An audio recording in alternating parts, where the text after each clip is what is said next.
Hello friend, good morning. So இன்னைக்கு காலையிலேயே நான் வீடியோ எடுக்க வந்துட்டேன். என்னன்னு பார்த்தீங்கன்னா, இந்த மாம்பழம் நேற்று சாயந்தரமாக போய் வாங்கிட்டு வந்தோம். வர்ற வழியில் விற்றுருந்தாங்க.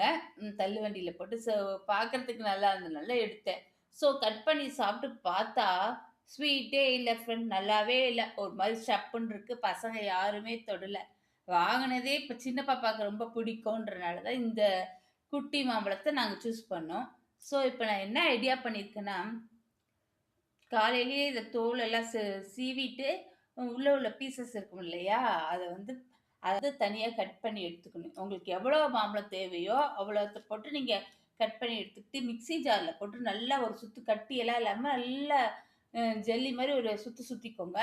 இப்ப டைரக்ட்டா நம்ம அடுப்புக்கு போயிட்டு, ம் கடாய வச்சுக்கோங்க. இந்த அரைச்ச பல்ப் இருக்கு இல்லையா? அதெல்லாம் போட்டுட்டு, சர்க்கரை தேவையான அளவு நான் எப்பவுமே கண்ணளவு தான் எடுப்பேன்.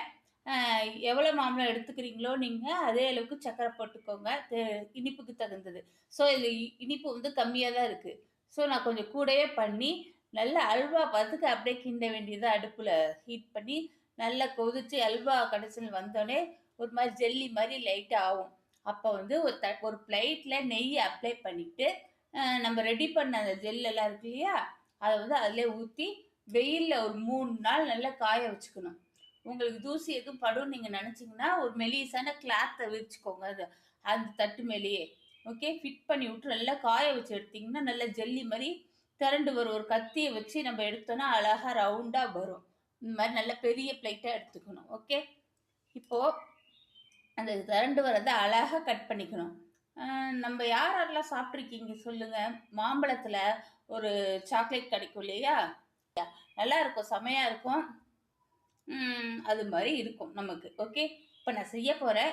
நான் செய்யறப்ப ஷேர் பண்ணிக்கிறேன். இப்போதைக்கு நான் சும்மா உங்களுக்கு ராவா அப்படியே சொல்லி காமிச்சுட்டேன். ஓகே. இதே மாரி செஞ்சுக்கலாம்.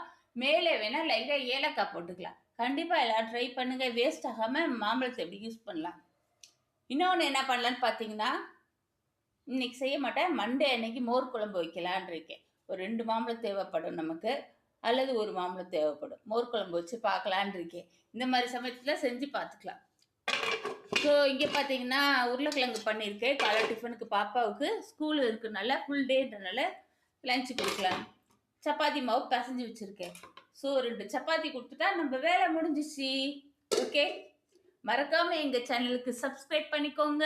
கூட இருக்கிற பெல் பட்டனை தட்டிக்கோங்க ஃப்ரெண்ட். ஓகே ஃப்ரெண்ட், பாய்.